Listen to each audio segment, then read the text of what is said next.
os estoy preparando un video tutorial así sencillito para completar un poco lo que es los apuntes que os he dado. Y lo que nos interesa es sobre todo el tema 3 y el tema 4. El tema 3 pues habla un poco en general del control de versiones, y es muy sencillito, y el 4 ya es el tema de Git, que es en el que nos vamos a meter a fondo. Entonces, bueno, si vais a la página 47 podéis ir viendo los apuntes a medida que vais viendo el vídeo este. Pues bueno, ya hemos hablado en clase de lo que es el control de versiones. Un poco vamos a hablar de eso, de programas que vamos modificando y los vamos pasando a producción y van a pasar por distintos estados, ¿no? Los que están ejecutando nuestros clientes. Ahora hago una pequeña modificación y bueno, pues los sistemas de gestión de versiones nos van a permitir, nos van a facilitar esta tarea. Entonces dice que bueno, que las características que nos va a permitir que distintos usuarios tengan acceso a los archivos, permitir almacenar los archivos, tener versiones e históricos, poder ver cómo estaba este archivo hace unos días, en el último cambio y esto. Bueno, esto lo leéis, es bastante sencillo. El concepto de rama lo veremos también más adelante y habla de eso, de distintas versiones. Pues tengo la versión de producción y abro una rama para hacer una nueva funcionalidad que me han pedido. Pero por otra parte, un día hay un casque en producción y abro una rama para arreglar eso. Entonces, bueno, iremos viendo ese concepto. Entonces, las operaciones básicas que veremos en el tema siguiente en detalle en Git, pues será crear el repositorio, es decir, la carpeta donde vamos a tener todos nuestros programas. Iremos añadiendo los archivos a ese repositorio, los que ya tengamos acabados, y luego probablemente haya un repositorio remoto al que enviemos ya las versiones definitivas. Aquí vuelvo a hablar del tema de las ramas. Nada, lo leéis, es muy fácil. Merge es como fundir o juntar. Sería el momento en el que juntamos esas distintas ramas, esos distintos desarrollos en los que hemos hecho. Yo creo que es bastante fácil de seguir. En cuanto a la clasificación, hay varios modelos. También lo leéis, Subversion era uno de los más utilizados antes de que llegara a Git, y Git está un poco basado en él. Y bueno, quizás la mayor diferencia que tenemos es que para SVN siempre había que trabajar conectado a él, no podíamos trabajar en local, y Git pues no hace falta esa conexión, podemos trabajar en local. ¿Vale? Esto sería entonces el tema 3. En cuanto al tema 4, ya nos centramos en Git. Es importante que entendamos bien este gráfico, que entendamos los estados por los que puede pasar un archivo. El workspace, que a veces también se llama directory tree o árbol de directorio, es donde estoy trabajando, con lo que estoy trabajando en un momento. Cuando ya un archivo lo tengo listo, en teoría lo pasaríamos a mi repositorio local, al sitio donde ya lo podrían, digamos que, integrarse con otros archivos y estar, por así decirlo, ya en un formato definitivo.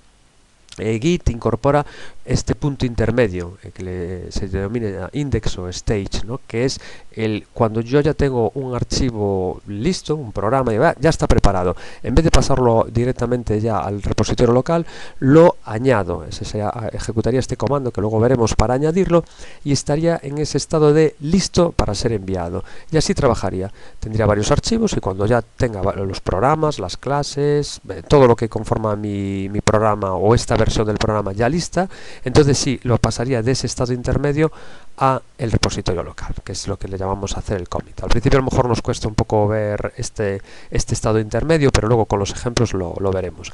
Y luego el repositorio local ya es la rama, bueno, el programa definitivo. Suele ser necesario hacer un último paso más, que es el push, que es el de pasarlo al directorio remoto, que esto sí que ya debe ser producción de nuestra empresa, o si trabajamos en un software para la comunidad, pues ya un repositorio público como puede ser GitHub o GitLab, ¿vale? Bueno, entonces a lo largo de estos días lo que vamos a hacer son los comandos para movernos entre estos distintos estados, ver cómo recuperarnos de un estado, ver las diferencias entre un estado y otro y cómo podernos mover por ese histórico de versiones, ¿vale? Bueno, entonces ya vamos a empezar a trabajar. Esto, si queréis, luego hablamos de esto. Estos serían las ramas de las que hablamos, pero yo creo que ahora lo que más nos interesa sería ponernos a trabajar. Entonces, vamos a instalar básicamente Git para Windows. Vamos a hacerlo a modo de comandos. A modo de comandos nos vale para Windows, para Linux, para cualquier entorno. Y luego ya más adelante ya haremos lo mismo bajo NetBeans, ya centrados en Java y NetBeans. Entonces, tenemos que descargar el software. Lo podemos descargar de aquí, de esta URL que veis aquí. Y seguiríamos los pasos para la instalación. Vamos a hacerlo. Bueno, aquí lo tengo descargado, tanto la versión de 64 bits como la de 32. Hacemos doble clic, ejecutamos y nada, aceptamos la licencia. En principio aquí no le vamos a tocar nada, vamos a utilizar Bash, vamos a utilizar la interfaz de comandos, nos va a instalar un interfaz gráfico, pero nosotros no lo vamos a utilizar. Siguiente, aquí nos dice qué editor queremos usar por defecto, como estamos trabajando en clase también con Notepad++, pues en vez de Nano o Vim. Siguiente, aquí en principio no vamos a tocar nada tampoco vamos a tocar nada de aquí. Aquí vamos a dejar en esta opción as is, esta opción la vamos a dejar así. Siguiente y siguiente, vamos, no tocamos nada, comienza la instalación. Bueno, esto ya está acabando y lo siguiente va a ser instalar Tcadif. Tcadif no es necesario, simplemente un programa de comparación de archivos en un entorno así gráfico que es sencillito, pero nos puede ser útil. Vale, siguiente y se acabó. Vale, Tcadif también instalamos sin mayor problema. Sí, instalar. Siguiente. Lo único que en cuanto acabe la instalación tendremos que mover un archivo. Vamos a hacerlo ahora. Vamos a hacer nada de esto. Finish. Bien, ahora el último paso que tenemos que hacer es buscar el archivo Tcadif, el ejecutable, lo copiamos y tenemos que copiarlo a la carpeta de instalación de Git, del programa Git, y aquí en la carpeta USR. No en la carpeta bin, en la carpeta USR bin, aquí copiamos y ya está. Listo, y con esto ya tenemos terminada la instalación. Bueno, una vez que he instalado todo, ahora la forma de trabajar con él es muy sencilla. Entonces puedo estar en una carpeta cualquiera y bueno, voy a crear un repositorio, una carpeta sobre la que vamos a trabajar y le llamamos proyecto 1. Vale, simplemente ahora con un botón derecho se ha integrado Git, se ha integrado en la interfaz de Windows, podemos hacer git bash here. Este será el comando que utilizaremos habitualmente, ¿vale? Y este es el entorno en el que vamos a trabajar ahora todo este tiempo. Bien, pues el primer paso es crear el repositorio, es decir, decirle a Git que esta carpeta está bajo su control, que va a haber control de versiones aquí. Eso lo hacemos con git init, ya está. Este comando es el que nos crea el repositorio. Todos los comandos van a empezar por git y luego lo que le queramos poner. Si entrásemos ahora en la carpeta, pues veríamos que nos ha creado una carpeta oculta llamada .git, donde él va a guardar toda su información. Nosotros en la carpeta de proyecto solo vamos a ver nuestros archivos en la versión en la que estén en cada momento o en la rama en la que estemos trabajando. No los vamos a ver nunca duplicados. Esas versiones no nos van a implicar ver duplicados los archivos. Toda la información estará ahí dentro. Y bueno, si estáis siguiendo los apuntes, pues todo esto estamos pues por la página 55, ¿vale? La página creando el repositorio, y aquí tenemos todo esto que estamos haciendo. Bien, como veis ahí en los apuntes, tenemos que darle dos parámetros globales que son el nombre y el email de quien está haciendo los cambios. Pensad que esto es un entorno de pruebas con varios usuarios, y cuando hagamos un commit o un cambio, pues querremos identificar quién es. Para ello entonces git config --global username, y aquí cada uno pues pondría su nombre, ¿vale? Y git config --global user email. Bien, a partir de ahora ya podemos empezar a trabajar como lo haríamos normalmente si no estuviéramos como un control de versiones, es decir, creando nuestros archivos. Yo voy a hacer un archivo HTML sencillito. HTML. Listo. Lo guardo en la carpeta en la que estoy trabajando. Y si ahora hacemos un primer comando que se llama git status lo vamos a poder hacer siempre para ver en qué estado está nuestro repositorio. Y hago git status. Él dice que le ha aparecido un nuevo archivo, veis que está en color rojo, es el archivo index, y dice que es un archivo untracked, es decir, que no sabe nada de él. Aquí ya empezamos a ver esos tres estados de los que decíamos que tenían todos nuestros archivos. Es decir, un archivo que ha aparecido en la carpeta que él tiene que controlar, pero no sabe nada de él.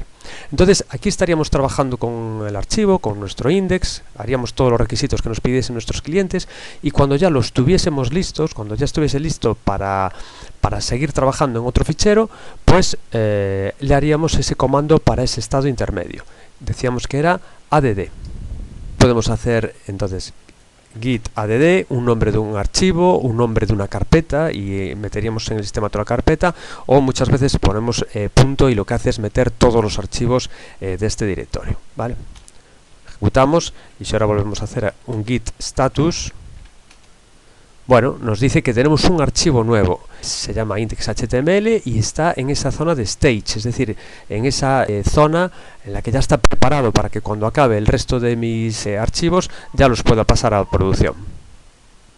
El siguiente paso sería, bueno, ya he hecho el trabajo, he acabado con todos mis archivos, vamos a hacer ese commit, ese paso de decir, bueno, ya está listo, ya quiero que esté en mi repositorio para que todo el mundo lo pueda ver o lo pueda ejecutar. Eso le vamos a hacer commit, y el comando será git commit. Tenemos que ponerle siempre la opción "-m" para dar un mensaje de commit. Como esto va a ser una foto de nuestro sistema, los commits ya son puntos importantes, vamos a querer decirle pues cuáles son los cambios que he hecho. Pues he hecho una nueva versión, he arreglado un problema, o por qué he hecho este commit, por qué hemos llegado a esta situación. En nuestro caso, pues para esta vez le podemos hacer primera versión, ¿vale? Y nos quedaría ahí almacenado. También nos va a quedar almacenado quién lo ha hecho, ¿vale? Entonces nos indica las operaciones, y ahora con un git status pues veríamos que no tiene nada que hacer, es decir, bueno, pues está todo en su sitio, se han producido modificaciones, pero esas modificaciones ya están actualizadas. Otro comando interesante va a ser el que nos muestre el log, los cambios y la historia que ha sufrido nuestro proyecto. Para eso haríamos el comando git log, ¿vale? Podemos poner la opción one line para que no nos ocupe tanto si no nos da mucha información, y aquí veríamos pues bueno que ya tenemos nuestra primera versión. Aquí, a medida que vayamos haciendo cambios, veríamos más líneas. Bien, conceptos ya que podemos ir incorporando. Este número de aquí es un número que identifica cada commit, cada versión que hemos hecho. Head apunta siempre a la última versión, es decir, a la versión definitiva, no el histórico que ha tenido. Y master va a ser la rama principal de los programas, del proyecto. Eso ya también lo hemos comentado antes. Vamos a poder tener una rama que sea de modificaciones, de development, una rama que puede ser de parches, de arreglos, hotfix, podemos llamarle de muchas formas. Y master es la rama de producción. Entonces, en este momento nos está diciendo que este commit, que claro es el único que tenemos, pues es la última versión de nuestra rama master, porque es la principal. Y este es el comentario que le metimos antes. Bueno, supongamos ahora que vamos a seguir trabajando. Yo he hecho esos cambios, pero ahora yo sigo trabajando, y ahora aquí pues añado nuevo contenido para mi web. Guardamos, cerramos el archivo y vamos a ver qué nos dice git status. Bien, vuelve a ocurrir algo como cuando lo creamos la primera vez. Simplemente hemos modificado un archivo y Git dice, anda, se ha modificado un archivo sobre el que yo tengo control, y bueno, está en ese primer estado. Recordemos, aquí es el que ha hecho el commit, ese index que tenía antes, pero ahora lo he modificado. Entonces Git detecta, oye, está modificando un archivo que yo tengo aquí otra versión guardada de lo que es el último commit, entonces no me coincide uno con otro, ¿vale? Él está detectando siempre este tipo de situaciones. Bueno, puedo querer ver entonces esas diferencias. Entonces para eso tenemos dos comandos, git diff o git difftool. Si utilizo difftool, me está utilizando la herramienta que haya por defecto para ver las diferencias, y nosotros, si os recordáis, en la instalación pues instalamos tcdiff y lo metimos en esa carpeta por defecto. Entonces vamos a poder utilizar esa herramienta. Por defecto, diff y difftool comparan working directory, es decir, con lo que estoy trabajando, con la zona de commit, con nuestro repositorio, aunque podríamos modificarlo para que compare muchas otras cosas. Git difftool nos dice si queremos lanzar tcdiff. Esta opción solo nos sale porque hemos instalado ese programa. Le decimos que sí, y vemos de una forma sencilla las diferencias entre unos archivos y otros, la versión del commit y la versión del working directory. Y así podríamos, si ha pasado cierto tiempo y tenemos dudas de qué cosas hemos cambiado y qué cosas no, pues nos es de mucha utilidad. Bueno, cerramos la herramienta y volvemos a la situación normal. Bien, y ahora nos quedaría decidir qué hacer con ellos. ¿Tengo los cambios listos? ¿Ya no voy a hacer más cambios en este archivo? Pues volvemos a hacer lo mismo que hicimos antes, ¿vale? Podemos hacer git add, añadimos todo, y git commit, ¿vale? Aquí ya no sería la primera versión, aquí ya le diríamos nuevos requerimientos incluidos. Bueno, es muy genérico, pero ahora para empezar nos vale, ¿de acuerdo? Si ahora hacemos otra vez un git log, bueno, pues ya vemos que tenemos como dos fotos. Esta es la idea principal de Git, ¿no? Tengo esa primera versión que hice antes con su número identificador único y tengo la nueva versión con los nuevos requerimientos. Y lo que decíamos, head siempre apunta a la parte superior, a la última versión. Ahora un comando que vamos a hacer va a ser el deshacer cambios. Imaginemos que ahora vuelvo a editar mi index.html y le meto otro contenido, otro párrafo más. Guardo, cierro y volveremos otra vez a la misma situación que antes, es el mismo proceso. ¿Vale? Un archivo modificado que ha sido cambiado y que hay que seguir los pasos habituales con él. Bien, imaginemos que estos cambios que hemos hecho, nos hemos liado mucho, hemos hecho muchos cambios y queremos volver a lo que hay en producción, a lo que hay en la zona de commit. ¿Cómo puedo hacer eso? Pues bueno, eso lo haría con el comando checkout. ¿Vale? Checkout nos va a valer tanto para cambiarnos de ramas, lo veremos más adelante, como para cambiar también de una situación a otra. Porque, a ver, no hay que olvidar que nosotros lo único que estamos viendo es una versión del archivo. No tengo todo ese histórico por el que ha pasado. Yo si ahora le doy a editar a esto, lo que veo es esto que estoy trabajando ahora. Y esto no veo ni la primera versión que solo tenía Hola Mundo, ni la segunda que solo tenía también esta otra línea. Estoy con la versión actual, ¿vale? Eso es muy importante, tener en cuenta que solo veo un archivo. Entonces, el tema que es que yo he hecho estos cambios, pero no estoy muy convencido de que sea lo que quiero.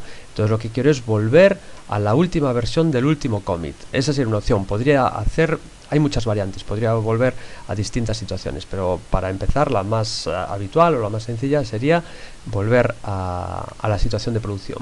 Para eso entonces haré git checkout sin ningún parámetro más index.html. Si ahora veo el archivo, fijaos que es el mismo archivo, no tengo ningún otro, pero ahora lo edito y ya veo que tengo la versión de commit. He deshecho todos esos cambios. Volvemos a centrarnos otra vez en los estados. Empecé a modificar aquí el archivo y me di cuenta que esos cambios no los quería. Entonces quería recuperar lo que estaba en el repositorio local y que yo no lo veía. Yo en el explorador de archivos no lo veía. Y lo que he hecho es un checkout. Hice un checkout y lo que he hecho es volver a machacar mi espacio de trabajo con la versión que está en el repositorio. Y ahora ya sí podría volver a trabajar desde esa situación. Bueno, y esto es todo por este vídeo. Entonces, con esto ya podréis hacer la tarea 1. Vale, los pasos van a ser parecidos a los que hemos hecho ahora. Entonces lo primero que tendréis que hacer es crear una carpeta, abrir un archivo index que bueno, va a hacer referencia a una hoja de estilos y tendréis una hoja de estilos muy sencilla. Esto es para que sean más visuales y más fáciles de ver los cambios de una versión a otra, pues con un color de fondo y un color de texto.